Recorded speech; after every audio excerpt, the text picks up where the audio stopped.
What up, everybody? It's your boy Jay Hems. We're back again with another video. Today, I'll be reacting to how an underrated Canadian became an NBA superstar. So let's go right into the video.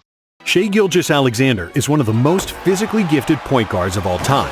Standing at 6'6" with an enormous 7-foot wingspan, a killer first step, and a silky jumper, SGA is virtually unguardable. In the 2024 NBA season, Shai joined Michael Jordan as the second player ever who averaged 30 points, 6 assists, and 2 steals while shooting better than 50% from the field. But Shai Gilgeous-Alexander is a dog. SGA is virtually unguardable. In the 2024 NBA season, Shai joined Michael Jordan as the second player ever who averaged 30 points, 6 assists, and 2 steals while shooting better than 50% from the field. But just like MJ, Shai got cut from the varsity team in high school. This is the story of SGA, a forever underrated Canadian kid who transformed from a 4-star recruit to one of the best players in the world. Shai Gilgeous-Alexander was born in Toronto to Vaughn Alexander and Charmaine Gilgeous, a former Antigua and Barbuda track star who ran the 400 meters in the 1992 Olympics. From his mom, Shai inherited athleticism, and from his dad, the love of basketball. Shai's dad was his first coach, who taught him fundamentals and took him to Raptors games to watch Chris Bosh. Shai fell deeply in love with the sport, always practicing and putting up shots on a garage-mounted basket in the family driveway. After his family moved to Hamilton, Ontario when he was 10, Shai joined a local basketball program called UPlay Canada. But it wasn't like he was ever a basketball prodigy. At the age of 14, Gilgeous-Alexander didn't make his high school varsity team, which drove him crazy and only made him work harder. SGA started practicing privately with Dwayne Washington, the coach and founder of UPlay Canada, and it was Washington who started to carve Shai into the pick-and-roll maestro we see today. With Shai, it was a more cerebral approach with many hours of video and then practical on-court breakdowns. Washington said he had 27 different drills that specialized on the ball screen and running the pick and roll, and most of it was about pace. In your brain, you're counting to 5 before you get into the screen. By the time you get to 4, you have to know what you're doing. That's why a lot of guys in the NBA can't run the pick and roll, and the guys that can, those guys are the James Hardens and Chris Pauls of the world, superstars. Hey, right there is why Shai pace is crazy. He's been training like that his whole life. Hey, respect to that, because Shai in the pick and roll is dangerous. Shai Gilgeous-Alexander cold.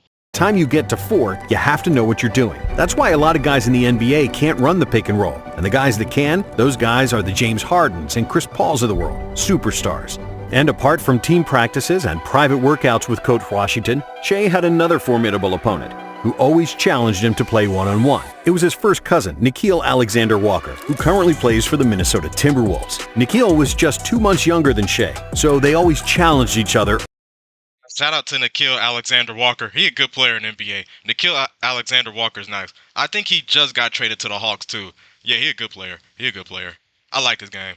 Minnesota Timberwolves. Nickeil was just 2 months younger than Shai, so they always challenged each other on and off the court. Having a brother my age who was near just as good at basketball, we used to go at it all the time. We've almost fought before, almost punched each other in the face, but we know it's all love, and that's why we're both at the stage we're at today. For their senior year of high school, both Shai and Nickeil transferred to Hamilton Heights Christian Academy in Tennessee because they realized they needed better competition to improve their basketball skills. But if you had to pick a future NBA player out of the two, most people probably would have picked Nickeil. When he first got to Hamilton Heights, Shai was a pass-first point guard who didn't look for a shot, mainly because his jumper was shaky. However, due to an insane work ethic, constant shooting, and the habit of watching film, Gilgeous-Alexander averaged 18 points, 4 rebounds, and 4 assists per game. Oh my goodness, he destroyed bro. Hold up. He still get people with that move in the NBA now. His jumper was shaky. However, due to an insane work ethic, constant shooting, and the habit of watching film, Gilgeous-Alexander averaged 18 points, 4 rebounds, and 4 assists per game, which was enough to earn him a scholarship to the University of Kentucky. And when he arrived in Lexington, Shai was as underrated as ever, a 4-star recruit who was not considered a starting caliber point guard. Coach Calipari compared Shai's jump shot to Charles Barkley's golf swing because they both came with a hitch. But being underrated all his life, SGA was never discouraged, and he kept working and waiting for his opportunity. And after the first 15 games of the season, during which he usually came off the bench, Shai finally got a chance to start. And And when he did, he never looked back. By the middle of January, Shai was a clear leader on the team and kept improving his numbers across the board. However, when he had great games, his mother would call Coach Cal, letting him know to stay hard on her son and to keep him grounded. And it worked. In the final game of the SEC tournament, SGA had the best game of his college career, scoring 29 points on 10 for 16 shooting with 7 rebounds, 3 assists, and 2 steals. When the NCAA tournament started, Shai was by far the best player against Davidson and Buffalo, leading the Wildcats to victory with an average of 23 points and 6 assists. But in the Sweet 16 against Kansas State, SGA shot just 2 for 10 from the field, and Kentucky lost. They contained Shai Gilgeous-Alexander. Their help was good. Despite That's so funny. I remember Shai in college. Like, I remember him being a good player, and I remember him getting drafted to the Clippers and everything. I thought he was going to be a good player. Not going to lie. I did not know he was going to be this good, though. Shai was nice. But that's funny, though, like earlier in the video, he said when Shai was in high school, he used to not look for his shot, and he used to be pass first. He's definitely not like that now. Shai is a bucket. and Kentucky lost. They contained Shai Gilgeous-Alexander. Their help was good. Despite that, Shai's improvement throughout the season was immense, and he finished the year averaging 14 points, 5 assists, and nearly 2 steals on 48% shooting from the field and 40% from 3. Thanks to his large frame, explosive first step, and strong defense, SGA showed plenty of promise to become a very good NBA player. I want to let the world know that I'll be entering my name to that 2018 NBA draft, and I'll be signed with an agent. But nobody considered him a sure thing. In a stacked 2018 NBA draft, Shai was drafted 11th overall by the Hornets, who immediately traded him to the Clippers for Miles Bridges and 2 future second-round picks. And when his NBA dream finally came true, his career started the same way as it did in college, on the bench. But after just 9 games, Clippers coach Doc Rivers decided to put him into the starting lineup. And once again, SGA never gave that spot back. He was a stable contributor all season, averaging 11 points on 47% shooting with 3 assists, 1.2 steals, and just 1.7 turnovers. Even as a rookie, Gilgeous-Alexander was among the league's elite from the mid-range, making 48% of his attempts. Then, in the playoffs, he improved his scoring and efficiency, averaging 14 points per game, shooting 50% from deep. But the shorthanded Clippers lost to the Prime Warriors in 6 games. And then, after the season, one man with a weird laugh changed the trajectory of SGA's career. Kawhi Leonard, the Finals MVP, and arguably the best player in the world at the time, wanted to come home to LA to sign with the Clippers, and he wanted to team up with Paul George. Desperate to get Kawhi, the Clippers paid one of the biggest ransoms in NBA history to trade for PG-13.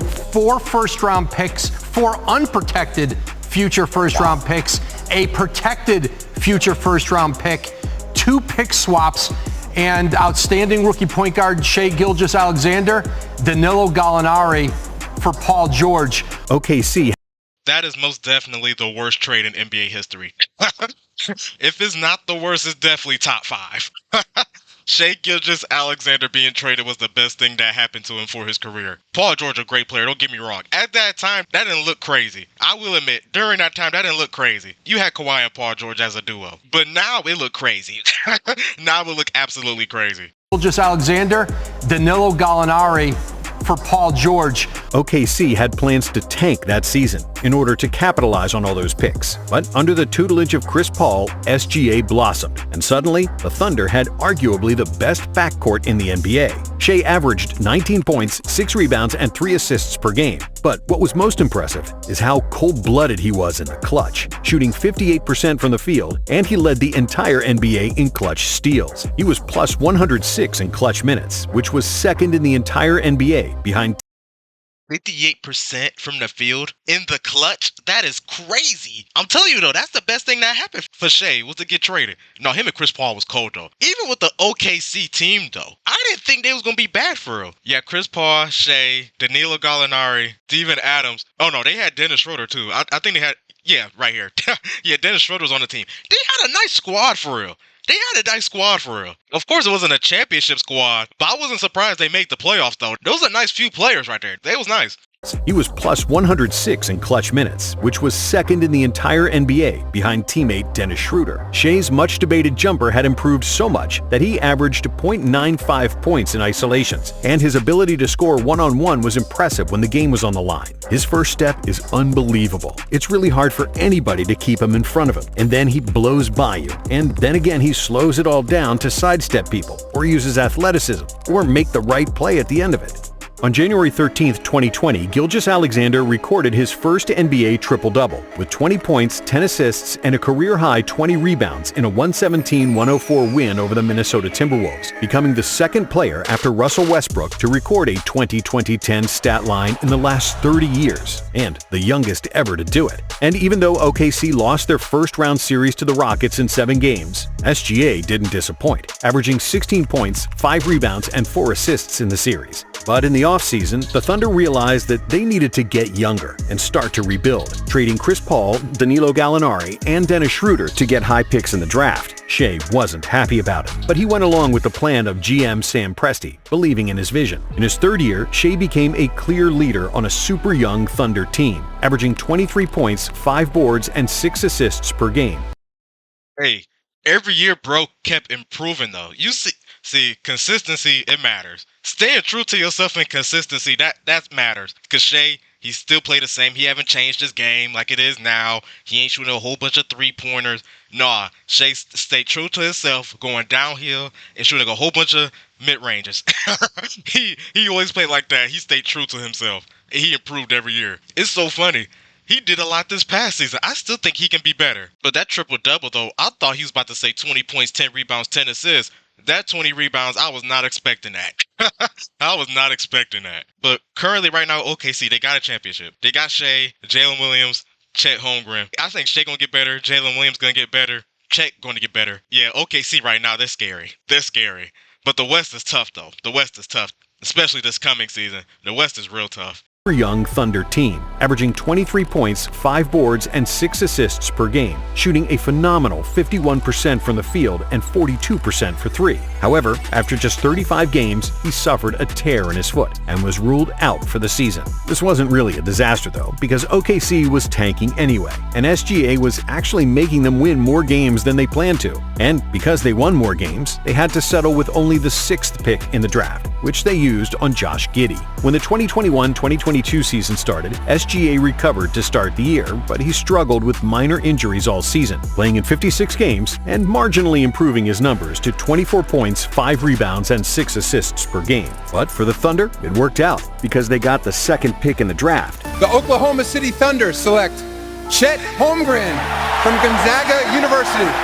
And they also took Jalen Williams with the 12th pick. And even though Holmgren got hurt before the season started and had to miss the whole year, the improvement from SGA, Giddey, and Lou Dort, and the stellar two-way play of rookie Jalen Williams showed that the Thunder was on the rise, and that Presti is one of the best general managers in the NBA. While the Clippers were praised when making the deal for prime Paul George, nobody could predict that the player they gave up for him would have a better season than both George and Kawhi Leonard, just 3 years after the trade. But that's exactly what happened. Under coach Mike Daigneault, the Thunder played completely positionless basketball, with versatile lineups where everybody could play with the ball in their hands, switch on defense, and keep up a high pace. And SGA is the main motor of the team that embodies all of their concepts. His long arms are a huge weapon on the defensive end, where he's become more active than ever before, which is especially impressive considering the amount of work he does offensively. Shai is a killer in transition, and equally dangerous in the half-court, using his compact handle to get rid of opponents. And SGA's dribbling skills are an underrated and under-talked-about piece of his game. While Kyrie and Steph handle the ball like dancers, and Ja Morant and De'Aaron Fox push the ball faster than anybody, Shai handles the rock like a metronome, precise, smooth, and always under control. His incredible ball control, especially while dribbling from behind, is one of the main reasons why Shai only committed 2.8 turnovers per game.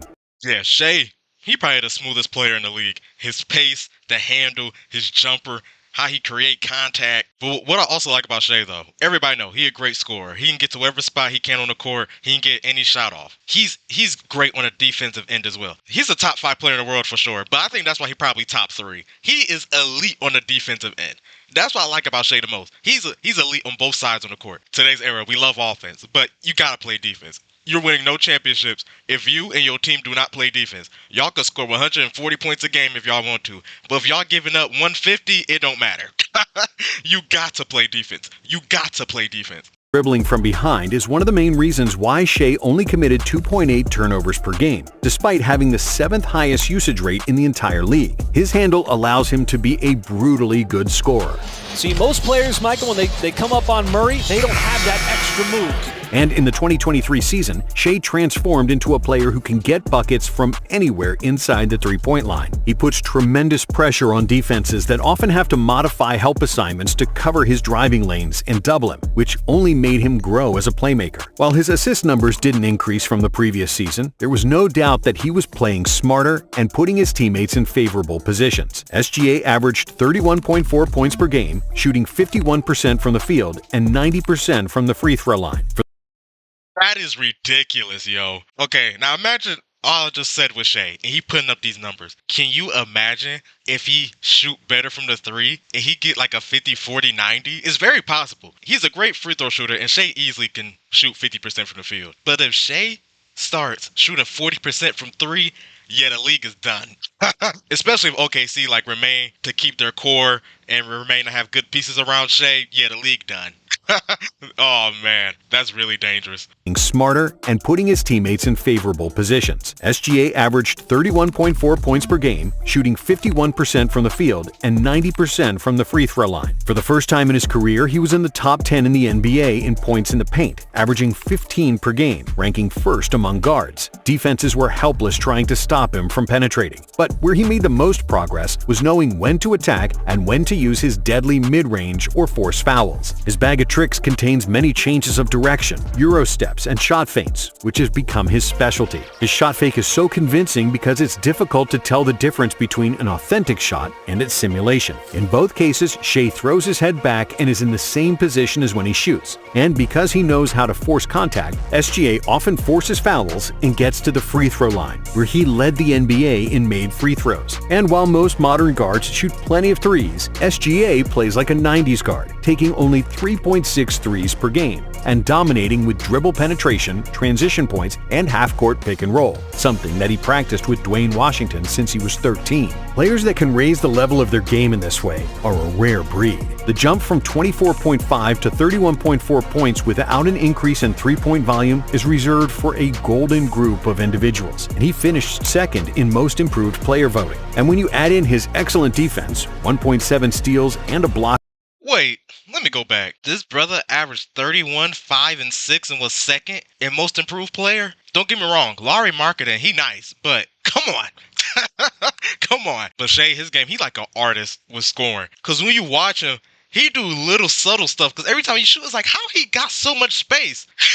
But Shai, he do play like a 90s guard, though. Where the narrator said that he attempt like 3 or 4 three-pointers a game. That's not a lot, but he don't need to shoot that much, though. He can get in the lane easily. He don't need to shoot that many threes. And that's unnecessary. Plus, that's not his game. Plus, it won't help OKC if he shoot 8, 9 three-pointers a game. That's not his style. But if he shoots 40% from 3, 50% from the field, and 90% from the free throw line, or he get around them numbers every year, and he's a lead on defense, he's going to be in the conversation for best player in the world. Well, to be honest, he's in the conversation now with, in my opinion, Jokic, Giannis, and I think it's him. Him and Luka.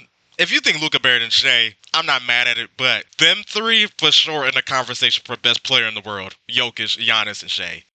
The jump from 24.5 to 31.4 points without an increase in three-point volume is reserved for a golden group of individuals, and he finished second in most improved player voting. And when you add in his excellent defense, 1.7 steals, and a block per game, on top of his elite offense, it's no wonder that he finally made the All-Star team, first-team All-NBA, and finished 5th in the MVP voting. However, just like his mother always insisted, Shai stayed humble and kept working, improving even more in the 2024 season. With the return of Chet Holmgren and further development from Jalen Williams, Giddey, and other young OKC players, the Thunder had finally arrived on the big scene. They won 57 games, their best result in 10 years, and clinched the #1 seed in the West. They are the #1 seed out of the Western Conference. These dudes are something to behold and to be reckoned with. What was most impressive for such a young team was their defensive versatility, as they ranked first in the league in steals and blocks. But even the most outstanding defensive teams can't win games on defense alone, and you always need a player who can take the ball, find the desired mismatch, and score when no one else can buy a basket. And Oklahoma has that in Gilgeous-Alexander. SGA scored 30 or more points in 51 games out of 75 he played in the 2024 season. SGA led the league in steals and free throws made and was top 5 in nearly all advanced metrics. Shai finished 3rd in Clutch Player of the Year voting, was 7th in the Defensive Player of the Year, was unanimous first-team All-NBA, and finished 2nd in the MVP voting, behind Nikola Jokic. But most importantly, the Thunder won their first playoff series since 2016, as Shai led OKC past the Pelicans in the first round. And even though the Thunder lost to the Mavericks in the second round, it wasn't because of SGA, who was by far the best player in the series. Shai averaged 32, 8, and 7, with 1.2 steals and 2.3 blocks per game.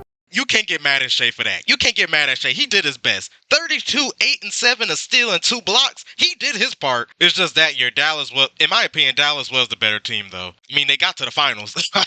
I really like about this video and Shai. I explained earlier, he got better every single year. But at the beginning of his career, you can see the little jumps, like the points, rebounds, and assists. But then, boom, he's at another level now. Averaged 32, 8, and 7, with 1.2 steals and 2.3 blocks per game, shooting over 50% from the field and 55% from deep.